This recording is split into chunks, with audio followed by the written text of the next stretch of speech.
জাতিসংঘ মহাসচিব Antonio Guterres এবং প্রধান উপদেষ্টা ডক্টর মোহাম্মদ ইউনূসের কক্সবাজার সফর ঘিরে নতুন স্বপ্ন দেখছেন। কেন আসছেন বাংলাদেশে জাতিসংঘ মহাসচিব? জাতিসংঘ মহাসচিবের বাংলাদেশ সফরে বাংলাদেশের রাজনীতিতে অভূতপূর্ব অনেক ঘটনা ঘটবে এবং সংক্ষেপে বললে প্রফেসর ডক্টর মোহাম্মদ ইউনূসের জন্য এটা একটা বিরাট সুখবর।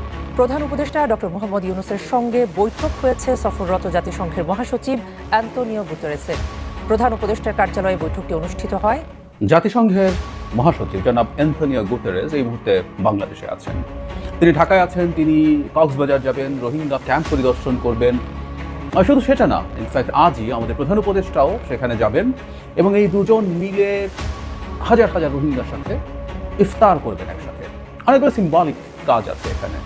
তার এই আশাটাকে আমরা কিভাবে দেখব, বা এটা কি শুধুমাত্র ঘোষিত যে ব্যাপারটা আছে সেটাই প্রধান বিষয়, নাকি অন্য কিছুর সাথে রিলেটেড আছে, সেই ব্যাপারগুলো নিয়ে কথা বলতে চাই। আসসালামু আলাইকুম দর্শক, নতুন একটা নিউজে আপনাকে স্বাগতম। প্রিয় দর্শক, প্রধান উপদেষ্টার সঙ্গে জাতিসংঘ মহাসচিবের সাক্ষাৎ, শেখ হাসিনাকে দেশে ফিরিয়ে এনে ফাঁসির ঘোষণা। জাতিসংঘ মহাসচিবের বাংলাদেশ সফরে মোদি হাসিনার কপাল পোড়ার ঘটনা ও প্রেক্ষাপট নিয়ে করা আমাদের আজকের ভিডিওটি অত্যন্ত গুরুত্বপূর্ণ। ভিডিওটি শুরু থেকে শেষ পর্যন্ত ধৈর্য সহকারে দেখে একটি লাইক দিয়ে সবাইকে শেয়ার করে দিন। আমাদের চ্যানেলে নতুন হলে চ্যানেলটি সাবস্ক্রাইব করে পাশে থাকা বেল আইকনে ক্লিক করে রাখুন। আমাদের ভিডিওটি আপনি বাংলাদেশের কোন জেলায় বসে দেখছেন বা শুনছেন সেটি অবশ্যই কমেন্ট বক্সে কমেন্ট করে জানিয়ে দিতে ভুলবেন না। চলুন আর কথা না বাড়িয়ে ভিডিওটিতে একটি লাইক দিয়ে ধারাবাহিকভাবে আজকের বিস্তারিত খবরগুলো দেখে আসি।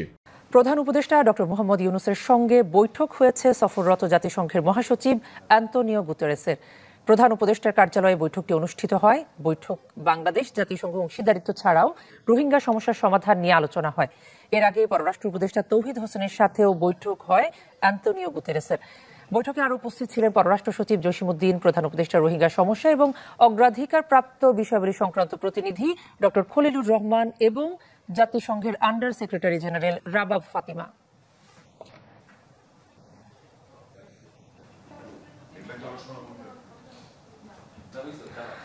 দুপুরে জাতিসংঘ মহাসচিব অ্যান্টোনিও গুতেরেসের সঙ্গে কক্সবাজার সফরে যাবেন প্রধান উপদেষ্টা, সাথে থাকবেন তিনি, যেটি জানাচ্ছিলাম, এবং দ্বিপাক্ষিক বৈঠকের পরে ঢাকা থেকে একই বিমানে তাদের রওনা হবার কথা রয়েছে। কক্সবাজারে জাতিসংঘ মহাসচিবকে স্বাগত জানাবেন দুর্যোগ ব্যবস্থাপনা উপদেষ্টা ফারুক ই আজম। বিমানবন্দর থেকে সরাসরি উখিয়া যাবেন গুতেরেস। সেখানে তিনি রোহিঙ্গা লার্নিং সেন্টার, রোহিঙ্গাদের সাংস্কৃতিক কেন্দ্র এবং পাটজাত পণ্যের উৎপাদন কেন্দ্র পরিদর্শন করবেন। জাতিসংঘ মহাসচিবের বাংলাদেশ সফরে বাংলাদেশের রাজনীতিতে অভূতপূর্ব অনেক ঘটনা ঘটবে এবং সংক্ষেপে বললে প্রফেসর ডক্টর মোহাম্মদ ইউনূসের জন্য এটা একটা বিরাট সুখবর। প্রফেসর ইউনূসের যে সংস্কার চেষ্টা, এই জন্য তার যতদিন ক্ষমতায় থাকার প্রয়োজন সংস্কার করার জন্য, দেশকে কাঙ্ক্ষিত লক্ষ্যে পৌঁছানোর জন্য নানান রাজনৈতিক চাপ বা দেশি বিদেশি চাপ বা ষড়যন্ত্র উপেক্ষা করে যতদিন ক্ষমতায় থাকা উচিত, ততদিন ক্ষমতায় থাকতে জাতিসংঘ মহাসচিবের এই সফর তাৎপর্যপূর্ণ ভূমিকা পালন করবে। ডক্টর ইউনূসকে আরো টেকসই করবে, আরো শক্তিশালী করবে। হাসিনা বা অনেক নির্বাচিত সরকারের ভাগ্যে জোটেনি জাতিসংঘ মহাসচিবকে বাংলাদেশে আনা, এটা সবাই পারে না। আর ডক্টর ইউনূস দায়িত্ব নেওয়ার কয়েক মাস পরেই জাতিসংঘ মহাসচিব বাংলাদেশে চলে আসলেন। আর জাতিসংঘের যে অ্যাক্টিভিটি, তাদের যে দৃষ্টিভঙ্গি, তাতে ডক্টর ইউনূস টাইপের সরকার প্রধানের সাথে একটা চমৎকার এনগেজমেন্ট হবে, এটা একেবারেই প্রত্যাশিত। সেটা হচ্ছে, দর্শক, এর আগে জাতিসংঘ মহাসচিবের সফরের আগেই বাংলাদেশের রাজনীতিতে জাতিসংঘের গুরুত্ব অনেক উচ্চতায় আগে পৌঁছানো হয়েছে। কিভাবে? জাতিসংঘের পক্ষ থেকে সেনাবাহিনীকে নিরস্ত্র আন্দোলনকারীদের উপর গুলি চালাতে সতর্ক করা হয়েছিল, যাতে গুলি না চালালে জাতিসংঘের শান্তিরক্ষী মিশনে সুযোগ সুবিধা পাওয়ার রাস্তা বন্ধ করে দেওয়ারও হুমকি দেওয়া হয়। এর মানে বাংলাদেশের যে পট পরিবর্তন, তাতে জাতিসংঘের একটা ভূমিকা ছিল। এবং হাসিনার যে গণহত্যা, আওয়ামী লীগের যে গণহত্যা, তার তদন্ত প্রতিবেদনও জাতিসংঘ মহাসচিব আসার আগেই তারা পাবলিশ করেছে মানবাধিকার কমিশনের ফ্যাক্ট ফাইন্ডিংস মিশন। এই বিষয়গুলো বাংলাদেশের রাজনীতিতে জাতিসংঘকে অনেক বেশি প্রাসঙ্গিক করেছে, প্রাসঙ্গিক করে গ্রাউন্ড তৈরি করে তারপরে প্রফেসর ইউনূস এসেছেন। দেখেন, জাতিসংঘ অনেক ক্ষেত্রে প্রাসঙ্গিক না, অনেক ক্ষেত্রে কাজ করতে পারে না। জাতিসংঘের অনেক লিমিটেশন আছে। যেমন হাসিনা ক্ষমতায় থাকতে হাসিনাই জাতিসংঘকে তেমন গুনতো না। ওবায়দুল কাদের জাতিসংঘের কার্যকারিতা নিয়ে তুচ্ছতা ছিল করতেন এবং জাতিসংঘ নখদন্তহীন বাঘ এরকম কথাবার্তা বলতেন যে এদের কিছু হয় না, এরা কিছু করতে পারবে না। হ্যাঁ, অনেক ক্ষেত্রেই পারে না। জাতিসংঘের কোনো নিজস্ব পুলিশ ফোর্স বা আর্মি ফোর্স নেই, তাদের সিস্টেমেটিক অনেক লিমিটেশন আছে, কিন্তু অনেক ক্ষেত্রে অনেক অঘটন ঘটাতে পারে বা অনেক বড় কিছু করতে পারে। তো বাংলাদেশের রাজনীতিতে তারা অলরেডি বড় কিছু করার সক্ষমতা গ্রাউন্ড তৈরি করেছে। এখন ডক্টর ইউনূসের সাথে সফরে এসেছে। রোহিঙ্গা সংকট সমাধান আরো নানান বিষয়ে যথেষ্ট ডেভেলপমেন্ট হবে, যার ফলে ডক্টর ইউনূসকে আরো টেকসই করবে জাতিসংঘ মহাসচিবের সফর। হ্যাঁ, সফর শেষে কি হয়, কাদের সাথে বৈঠক করেছেন, কি বলেছেন বা কোনো স্টেটমেন্ট দিয়েছেন কিনা, এগুলো আমরা আলোচনা করবো। কিন্তু তার সফরের শুরুতেই বলতে চাই, এটা ডক্টর ইউনূসের জন্য একটা বিরাট সুখবর। জাতিসংঘের মহাসচিব জনাব অ্যান্টনিও গুতেরেস এই মুহূর্তে বাংলাদেশে আছেন। তিনি ঢাকায় আছেন, তিনি কক্সবাজার যাবেন, রোহিঙ্গা ক্যাম্প পরিদর্শন করবেন। আর শুধু সেটা না, ইনফ্যাক্ট আজই আমাদের প্রধান উপদেষ্টাও সেখানে যাবেন এবং এই দুজন মিলে হাজার হাজার রোহিঙ্গার সাথে ইফতার করবেন একসাথে। অনেকগুলো সিম্বলিক কাজ আছে এখানে। তার এই আশাটাকে আমরা কিভাবে দেখব, বা এটা কি শুধুমাত্র ঘোষিত যে ব্যাপারটা আছে সেটাই প্রধান বিষয়, নাকি অন্য কিছু এর সাথে রিলেটেড আছে, সেই ব্যাপারগুলো নিয়ে কথা বলতে চাই। তার আগে একটুকু জানিয়ে রাখি যে বাংলাদেশের মাটিতে জাতিসংঘের মহাসচিব আসা খুবই বা অতি অভাবনীয় ঘটনা না। সত্যি বলতে শেখ হাসিনার সময় 2011 সালে তৎকালীন যিনি মহাসচিব ছিলেন জনাব বান কি মুন, তিনি এসেছিলেন। তবে হ্যাঁ, 14 পরবর্তী সময় শেখ হাসিনা যখন গায়ের জোরে ভোট চুরি করে ক্ষমতায় থাকতে শুরু করেছে, সেইকালীন সময় আর এই প্রবণতা দেখা যায়নি। আমার যতদূর মনে পড়ে 11 সালে বান কি মুন এসেছিলেন। সো শেখ হাসিনার কালেও এসছেন, সুতরাং বাংলাদেশে জাতিসংঘের মহাসচিব এসছেন, এটাকে খুবই অভাবনীয়ভাবে দেখার কিছু নেই। তবে এটা খুবই তুচ্ছ ব্যাপারও না, এটা বেশ গুরুত্ব বহন করে বলে আমরা মনে করি। ঘোষিত ব্যাপার কি? ঘোষিত ব্যাপার যেটা মনে হচ্ছে যে তিনি জাতিসংঘের হয়ে এসছেন রোহিঙ্গাদেরকে দেখার জন্য, তিনি মানবাধিকার নিয়ে কথাবার্তা বলতে এসছেন। কারণ আমরা জানি রিসেন্ট সময়ে শেখ হাসিনার বিরুদ্ধে যে গণঅভ্যুত্থান হলো, তাতে জাতিসংঘের গুরুত্বপূর্ণ একটা সংস্থা মানবাধিকার বিষয়ক হাই কমিশনের অফিস একটা তদন্ত রিপোর্ট করেছেন। সেখানে শেখ হাসিনার সময়কালীন সংকটের কথা যেমন বলা হয়েছে, ঠিক তেমনি পরবর্তীকালে শেখ হাসিনার পতন পরবর্তী সময়েও বাংলাদেশে মানবাধিকার নিয়ে সংকট হয়েছে, সে সময় মানবাধিকার লঙ্ঘনের কথা আছে। তো সব কিছু নিয়ে তারা মনোযোগ দেবেন। কিন্তু রোহিঙ্গা সংকটটা, রোহিঙ্গা বিষয়টাই বাংলাদেশের জন্য একটা বিরাট মাথা ব্যথা হয়ে উঠছে। আমরা হয়তো অনেকেই জানি কেন সেটা। যখন প্রথম রোহিঙ্গারা আসলো 2017 সালে, মানে খুবই মনোযোগ দেখা গেল, সারা পৃথিবীর মনোযোগ আমাদের প্রতি ছিল। অনেকেই প্রচুর সাহায্য নিয়ে এসছেন, প্রচুর, এবং অনেক ক্ষেত্রে এমন হয়েছে যে রোহিঙ্গারা এত বেশি সাহায্য পাচ্ছিলেন, তারা নিকটস্থ অনেক বাজারে জিনিসপত্র বিক্রি করে দিচ্ছিলেন। এটা হয়েছে। আস্তে আস্তে যেটা হয়, মানে মানুষের মনোযোগ কমতে থাকে, এক এক সময় পৃথিবীতে এক এক রকম ঘটনা ঘটে, ফলে যারা ডোনার এজেন্সিজ আছেন তাদের প্রায়োরিটি পাল্টাতে থাকে। আর সেই যুদ্ধ শুরু হলো, আর বিশেষ করে এর পরবর্তীতে গত কিছুদিন থেকে গাজায় যে ডিজাস্টার হলো, হিউম্যানিটেরিয়ান ডিজাস্টার, সেটা হলো। সিরিয়াতে তো সংকট চলছিল, ইয়েমেনে চলছিল। সো মানবিক সাহায্যের জায়গা প্রচুর আছে। আফ্রিকার বেশ কিছু জায়গায় একই ধরনের পরিস্থিতি বিরাজ করছে, ফলে মনোযোগ কমে গেল এবং সাহায্য কমতে শুরু করলো। এই মুহূর্তে সবচেয়ে বড় সংকট হচ্ছে, বলা হয় least $12.5 per month per head, প্রতিজনের জন্য কমপক্ষে $12.5 না পেলে মোটামুটিভাবে এদেরকে বাঁচিয়ে রাখা, খাইয়ে পরে রাখা ইজ অলমোস্ট ইম্পসিবল। কিন্তু পরিস্থিতি এখন এমন পর্যায়ে এসছে যে $6 প্রতি মাসে জোগাড় করাই কঠিন হয়ে পড়ছে।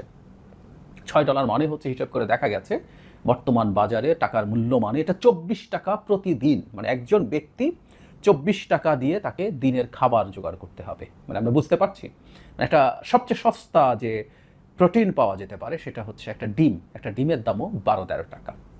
ভাত আছে, সবজি আছে, তাও এক বেলার খাবারও 24 টাকায় হয় না, সেখানে একদিন।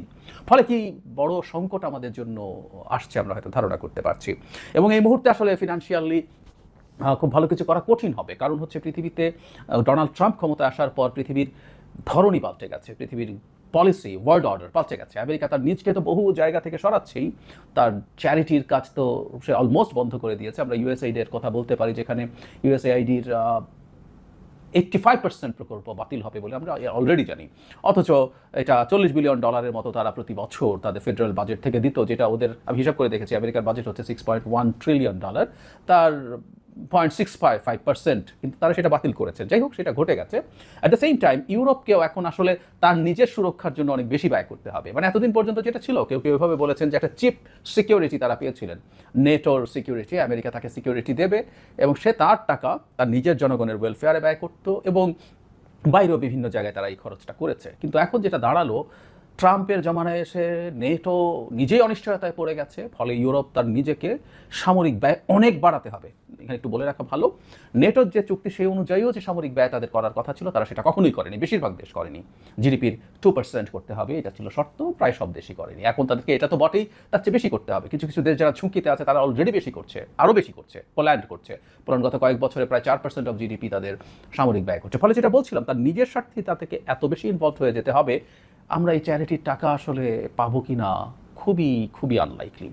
ফলে যেটা দাঁড়াবে, এই রকম একটা কম খরচ, এই সামান্যতম টাকা যদি হয়, বাংলাদেশকেও এদেরকে, যেহেতু এরা বাংলাদেশের মাটিতে আছে, এদেরকে বাঁচিয়ে রাখার জন্য বাংলাদেশের ফিনান্সিয়াল ইনভলভমেন্ট অনেক বাড়তে পারে। আর যদি সেটা নাও হয়, এই রকম চরম অনাহারে এবং পুষ্টির সংকটে থাকা একটা জাতিগোষ্ঠী, যার সংখ্যাটা বিরাট, পৃথিবীর সবচেয়ে বড় শরণার্থী ক্যাম্প কুতুপালং, যেখানে প্রায় 10 লাখ মানুষ থাকছে খুব অল্প জায়গার মধ্যে, এদের মধ্যে নানান ভায়োলেন্ট বিহেভিয়ার তৈরি হতে পারে, যেটা আমাদের স্টেবিলিটির জন্য ক্ষতিকর হবে। এবং যোগ করে রাখবো, এই মুহূর্তে আমাদের সীমান্তের অন্তত একটা প্রভিন্সে খুবই আনস্টেবল অবস্থা। মিয়ানমারের দুটো প্রভিন্সের সাথে আমাদের সীমান্ত আছে, একটা হলো রাখাইন এবং একটা হচ্ছে চীন।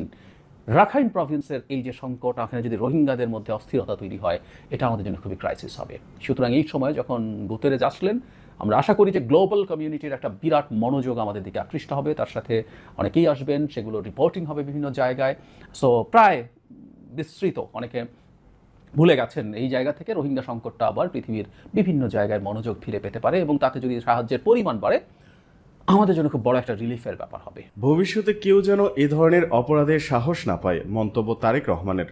মাগুরায় ধর্ষণের শিকার 8 বছর বয়সী শিশুর মৃত্যুর ঘটনায় বিএনপির ভারপ্রাপ্ত চেয়ারম্যান তারেক রহমান তীব্র নিন্দা, প্রতিবাদ, গভীর শোক ও দুঃখ প্রকাশ করেছেন। এক বিবৃতিতে বিএনপির ভারপ্রাপ্ত চেয়ারম্যান বলেন, নির্মম পাশবিকতায় আসিয়ার মৃত্যুর ঘটনা দেশবাসীর মতো আমাকেও ব্যথিত করেছে। তার মৃত্যুর সংবাদে স্তব্ধ হয়ে পড়েছে গোটা দেশ। এই মৃত্যু কোনোভাবেই মেনে না যায় না। তিনি বলেন, এই ঘটনা সারা দেশের মানুষকে লজ্জিত করেছে। আসিয়ার উপর ঘটে যাওয়া নির্মম পাশবিক ঘটনার প্রতিবাদের ঝড় উঠেছে শহর থেকে গ্রামে। রাজপথ উত্তপ্ত হয়েছে মিছিল আর স্লোগানে। একই সঙ্গে তার ফিরে আসার জন্য প্রার্থনা ছিল প্রতিটি মানুষের। বিবৃতিতে বিএনপির ভারপ্রাপ্ত চেয়ারম্যান বলেন, বৃহস্পতিবার দুপুরের পর সিএমএস থেকে আসা খবরে শোক আর ক্ষোভে একাকার মানুষ ধিক্কার জানাচ্ছে মানুষরূপী কুলাঙ্গারদের। আমি শুরুতে এই ঘটনা জানার পর তার চিকিৎসা ও আইনি সহায়তার ঘোষণা দিয়েছিলাম। অতীতের ফ্যাসিবাদ সরকারের আমলে ধর্ষণকারীদেরকে বিচারের আওতায় না এনে বিভিন্নভাবে পুরস্কৃত করার ফলে দেশে ধারাবাহিকভাবে একই ঘটনার পুনরাবৃত্তি ঘটছে। বিচারের দীর্ঘসূত্রিতার ফলে আইনের ফাঁক দিয়ে